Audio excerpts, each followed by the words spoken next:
গঙ্গা নদীকে কেই না চেনে। আচ্ছা বলো তো, গঙ্গা নদী কীভাবে আমাদের এই মর্তে এসেছিল? জানতে চাও? সেরকমই একটি গল্প নিয়ে আজকে আমি তোমাদের সাথে। হ্যাঁ, এটা একটা পৌরাণিক গল্প। গল্পটির নাম হলো গঙ্গা আনিবার কথা। লিখেছিলেন উপেন্দ্র কিশোর রায়চৌধুরী। তো বেশি কথা না বলে মূল গল্পেই চলে যাই। চলো তাহলে। অগস্ত্যমুনি সাগরের জল খাইয়া ফেলিয়াছিলেন, এ কথা তোমরা শুনিয়াছ। সেই সাগর অনেক দিন শুকিয়া পড়িয়াছিল। তারপর যে কেমন করিয়া তাহাতে জল আসিল, সে অতি আশ্চর্য ব্যাপার। অযোধ্যায় এক রাজা ছিলেন, তাহার নাম ছিল সগর। রাজার বড় রানীর একটি ছেলে ছিল, তার নাম অসমঞ্জ। তাহার ছোট রানীর 60,000 ছেলে ছিল, তাহাদের নাম জানি না। অসমঞ্জ এমনি দুষ্টু ছিল। সে ছোট ছোট ছেলেদিগকে ধরিয়া সে জলে ফেলিয়া দিত, আর তাহারা খাইয়া মরিবার সময় হাসিত। কাজেই রাজা বিরক্ত হইয়া তাহাকে তাড়াইয়া দিলেন। যা হোক, অসমঞ্জের পুত্র অংশুমান বড় ভালো ছেলে ছিল। রাজা যত্নের সহিত তাকে মানুষ করিলেন। ইহার অনেক বছর পরে একবার রাজা ধুমধামের সহিত অশ্বমেধ যজ্ঞের আয়োজন করিলেন। ঘোড়ার কপালে জয়পত্র বাঁধিয়া তাকে ছাড়িয়া দিতে হয়। সে ঘোড়া সমস্ত পৃথিবী ঘুরিয়া ফিরিয়া আসিলে তাহার মাংসে যজ্ঞ হয়। সেই যজ্ঞের নাম অশ্বমেধ। জয়পত্রের মানে এই যে তাহাতে লেখা থাকে, খবরদার, এ ঘোড়া কেহ আটকাইও না। সে কথায় যে পড়ে সেই চটে, আর গায়ে জোর থাকিলে তখনই ঘোড়া আটকায়। কাজেই ঘোড়াকে ছাড়াইয়া আনিবার জন্য তাহার সঙ্গে মজবুত লোক দিতে হয়। সগর অংশুমানকে সঙ্গে দিয়া তাহার জয়পত্র বাঁধা যজ্ঞের ঘোড়াটি ছাড়িয়া দিয়াছেন। সে ঘোড়া সেই জয়পত্র শুদ্ধ পড়িবে তো পর স্বয়ং দেবরাজ ইন্দ্রের সামনে গিয়া পড়িয়াছে, আর ইন্দ্রও অমনি এক রাক্ষসের বেশ ধরিয়া তাহাকে চুরি করিয়া বসিয়া আছে। এখন উপায় কি হবে? ঘোড়া না পাইলে তো যজ্ঞই মাটি, আর তাহা হইলে নিতান্তই বিপদের কথা। রাজার 60,000 ছেলে তখনই ব্যস্ত হইয়া ঘোড়া খুঁজিতে ছুটিল। শহর, বন্দর, পাহাড়, পর্বত, বন, মাঠ কিছুই তাহারা বাকি রাখিল না। তাহাতেও ঘোড়ার দেখা না পাইয়া 60,000 ভাই 60,000 খন্তা হাতে মাটি খুঁড়িতে আরম্ভ করিল। তাহাতেও ঘোড়া না পাইয়া রাজাকে আসিয়া বলিল, বাবু, ঘোড়া তো পাওয়া গেল না, এখন কি করি? রাজা বলিল, আবার খুঁজিয়া দেখো, ঘোড়া না লইলে ফিরিও না। কাজেই বেচারারা আর কি করে, তাহারা আবার প্রাণপণে মাটি খুঁড়িতে লাগিল। খুঁড়িতে খুঁড়িতে পূর্ব দিকে গিয়া তাহারা দেখিল যে পর্বতের মতো বিশাল হাতি পৃথিবীটাকে মাথায় করিয়া দাঁড়াইয়া আছে। সে হাতির নাম বিরূপাক্ষ। সে যখন ঘাড় নাড়ে তখনই ভূমিকম্প হয়। যাহা হোক, বিরূপাক্ষের কাছে সেই ঘোড়া ছিল না। কাজেই রাজপুত্রেরা সেখান হইতে আবার দক্ষিণ দিকে ঘুরিয়া চলিল। খুঁড়িতে খুঁড়িতে দেখিল সেদিকেও মহাপক্ষ নামে তেমনি বিশাল এক হাতি পৃথিবীকে মাথায় বহিতেছে। এমনি করিয়া তাহারা পশ্চিমে সৌমনাঙ্ক এবং উত্তরে ভদ্র নামে আরও 2টি হাতিল পাইল, কিন্তু ঘোড়াকে পাইল না। কেমন করিয়া পাইবে? সে ঘোড়া পূর্ব, পশ্চিম, উত্তর, দক্ষিণ কোনো দিকেই ছিল না, সে ছিল ঈশান কোণে। সেইখানে যাইবা মাত্র রাজপুতরা দেখিল যে কপিলমুনি সেখানে বসিয়া আছেন, ঘোড়াটি তাহার কাছে পায়চারি করিতেছে। কপিলকে দেখিয়াই রাজপুতেরা ভাবিল, এই চোর। অমনি তাহারা 60,000 ভাই মিলিয়া খন্তা, লাঙ্গল, গাছ, পাথর হাতে তাহার দিকে ছুটিতে ছুটিতে বলিল, বটে রে দুষ্টু, তুই আমাদের ঘোড়া চুরি করিয়াছিস, দাঁড়া, এই আমরা যাইতেছি। তখন কপিল ভয়ঙ্কর রাগের সহিত এমনি এক হুঙ্কার ছাড়িলেন যে সেই হুঙ্কারেই সেই 60,000 রাজপুত্র পুড়িয়া ছাই হইয়া গেল। এদিকে রাজা পথ চাহিয়া বসিয়া আছেন। তাহার পুত্রেরা ঘোড়া লইয়া আসিবে, তবে যজ্ঞ শেষ হইবে। কিন্তু রাজপুতেরা আর ফিরল না। তখন তিনি আবার অংশুমানকে ডাকিয়া ঘোড়া খুঁজিতে পাঠাইলেন। এবারে অংশুমানের কাজ অনেকটা সহজ, কারণ তাহার ঘোড়ারা ইহার আগেই পাতালে যাইবার পথ প্রস্তুত করিয়া রাখিয়াছেন।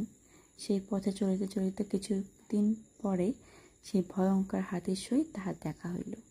অংশুমান তাহাকে নমস্কার করিয়া বলিলেন, হাতি মহাশয়, আপনার মঙ্গল তো? আমি অসমঞ্জের পুত্র অংশুমান, আমার ঘোড়াদিগকে খুঁজিতে আসিয়াছি। আপনি কি তাহার বা আমাদের ঘোড়াটির কোনো সংবাদ রাখেন? হাতি বলিল, হ্যাঁ বাবু, এই পথে যাও, ঘোড়া পাইবে। এমনি করিয়া ক্রমে সেই 4টি হাতির প্রত্যেকের সঙ্গে অংশুমানের দেখা হইল। তাহারা সকলেই বলিল, যাও বাবু, তুমি ঘোড়া পাইবে। তারপর আর কিছু দূর গিয়াই তিনি দেখিলেন তাহার ঘোড়াদের দেহে ছাই পড়িয়া রহিয়াছে, আর তাহার কাছেই সেই ঘোড়াটিও ঘুরিয়া বেড়াইতেছে। ঘোড়াদের এই দুর্দশার কথা ভাবিয়া অংশুমানের মনে বড়ই কষ্ট হইল। কিন্তু এখন তো আর দুঃখ করিয়া ফল নাই। এখন ইহাদের তর্পণের করিতে পারিলে তবেই ইহাদের স্বর্গলাভ হয়। তর্পণের জন্য অংশুমান জল খুঁজিতে লাগলেন, কিন্তু কোথাও একটু জল পাওয়া গেল না।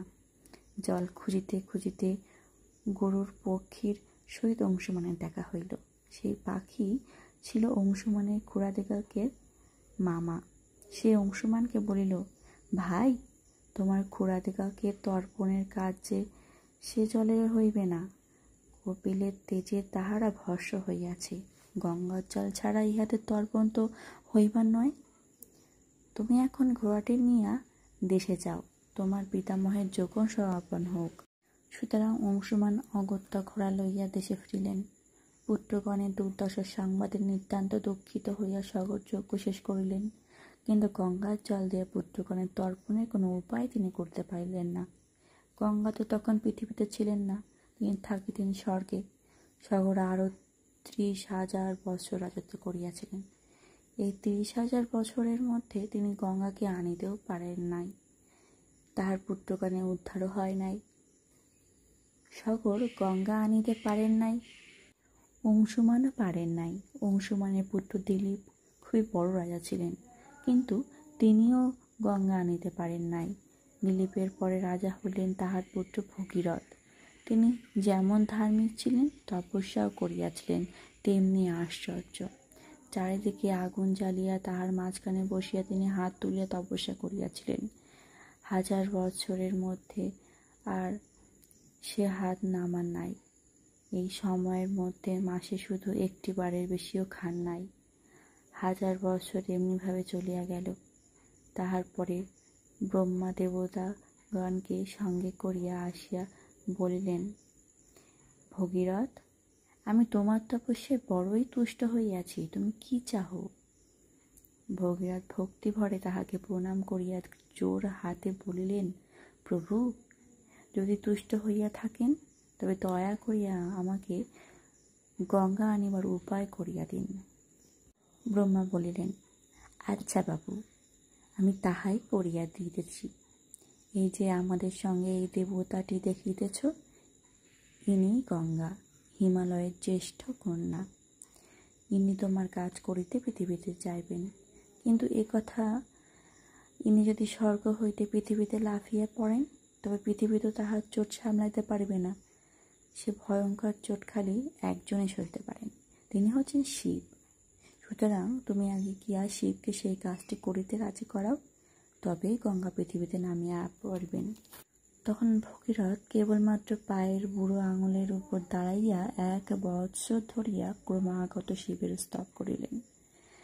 সে স্তব শুনিয়া আর মহাদেব না আসিয়া থাকিতে পারিলেন না। আসিয়া তিনি মাথা পাতিয়া দাঁড়াইলেন, এখন গঙ্গা নামিলেই হয়। এদিকে গঙ্গা ভাবিতেছেন, দাঁড়াও, এই বুড়োকে ভাসিয়া পাতালে লইয়া যাইব। এ কথা যে মহাদেব টের পাবেন সে খেয়াল গঙ্গা ছিল না। আর সেই বুড়ার যে কতখানি ক্ষমতা তাহাও তিনি বুঝিতে পারেন নাই। তিনি ভাবিয়াছিলেন শিবকে নাকাল করিবেন, তাহার বদলে নিজেই নাকালের এক শেষ। শিবকে ভাসাইয়া দেওয়া দূরে থাকুক, তাহার জটার ভিতরে পড়িয়া আর তিনি বাহির হইবার পথ পান না। সে জটা এখন হিমালয়ের মতো বিশাল হইয়া গিয়াছে। তাহার গলিঘুচির ভিতরে গঙ্গাদেবী মা হারা খুকির মতো ঘুরিয়ে বেড়াইতেছেন। ও, এখানে একটা কথা তো বলাই হয়নি, আমরা ভাগীরথী বলি না, আর জাহ্নবী কেন বলা হয়, কী জন্য বলা হয় সেটাও এবার পাবে। তো বিষয়টা মনোযোগ সহকারে শুনো। বৎসরের পর বৎসর যায়, গঙ্গা তবুও সেই সর্বনেশে জটার ভিতর হইতে বাহির হইতে পারেন না। ভাগ্যিস ভগীরথ তাহাকে দেখিতে না পাইয়া আবার প্রাণপণে তপস্যা আরম্ভ করিয়াছিলেন, নইলে আরও কতদিন গঙ্গাকে সেখানে থাকিতে হইতো কে জানে। ভগীরথের তপস্যায় তুষ্ট হইয়া শিব গঙ্গাকে ছাড়িয়া দিলেন। গঙ্গাও তখন সপ্তধারা হইয়া 7 দিকে বহিয়া চলিলেন। তখন অবশ্য খুবই একটা তুমুল ব্যাপার হইয়াছিল, আর সকলে ছুটিয়া তাহা দেখিয়া আসিয়াছিলেন। এত জল, এত ফেনার এমন নৃত্য আর কখনো দেখা যায় নাই, এমন ডাকও কেহ কখনো শুনে নাই। মাছ, কুমির, কচ্ছপ, শুশুক আর সাপে পৃথিবী ছাইয়া গিয়াছিল। গঙ্গা 7টি ধারায় বহিয়া 7 দিকে ছুটিলেন। তাহার একটি ধারা ভগীরথের রথের পিছু পিছু যাইতে লাগিল।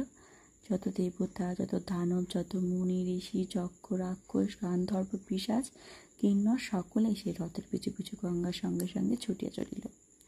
সেই পথের ধারে ছিল জন্য মুনির আশ্রম। মুনি যজ্ঞ করিতে বসিয়াছেন, এমন সময় গঙ্গার জল শো শো শব্দে আসিয়া তাহার সকল আয়োজন ভাসিয়া নিল। মুনি তাহাতে যার পর নাই ব্যস্ত হইল, আর তাহার চেয়েও বেশি রাগিয়া সেই জল সমস্তই খাইয়া ফেলিলেন। খাইবার সময় সকলে অবাক হইয়া আশ্চর্য ব্যাপারে তামাশা দেখিয়াছিল। মুনিকে বারণ করিতে সাহস পায় নাই। মুনি সকল জল খাইয়া ফেলিলে পর তাহারা তাহাকে অনেক মিনতি করিয়া বলিল, ঠাকুর, দয়া করিয়া গঙ্গাকে ছাড়িয়া দিন, ও যে আপনার মেয়ে। এ কথায় মুনি অতিশয় তুষ্ট হইয়া কানের ভিতর দিয়ে গঙ্গাকে বাহির করিয়া দিলেন। সেই হইতে গঙ্গার নাম হইয়াছে জাহ্নবী, অর্থাৎ জনুর মেয়ে। ইহার পরে আর গঙ্গার কোনো বিপদ ঘটে নাই। তিনি ভগীরথের পিছু পিছু পাতালে গিয়া সকলের সেই 60,000 পুত্রের ছাই ভিজাইয়া দিলেন, আর অমনি তাহারা সকলে দেবতার ন্যায় সুন্দর রূপ ধরিয়া স্বর্গে চলিয়া গেলেন। সেই যে অগস্ত্য মুনি সাগরের জল খাইয়া ফেলিয়াছিলেন, তাহার পর হইতে এতদিন সেই সাগর শুকনো পড়িয়াছিল। এতদিন পরে গঙ্গার জল আসিয়া আবার তাহাকে ভরিয়া দিল। তখন ব্রহ্মা ভগীরথকে বলিলেন, যতদিন পর্যন্ত এই সাগরের জল থাকিবে, ততদিন সাগরের পুত্রেরা স্বর্গে বাস করিবে, আর এখন হইতে গঙ্গা তোমার কন্যার মতো হইলেন, সুতরাং লোকে তাহাকে ভাগীরথী বলিয়া ডাকিবে। তো বলো তো, কেন গঙ্গাকে স্বর্গ থেকে মর্তে আনা হয়েছিল? যারা যারা পারবে অবশ্যই কমেন্টে জানিও। চলে গেলে হবে? লাইকটা তো করতে হবে। ভালো লাগলে শেয়ার করো, আর তোমাদের অন্য কোনো গল্প জানার ইচ্ছে থাকলে আমাকে কমেন্টে জানাতে পারো। সুস্থ থাকো, ভালো থাকো।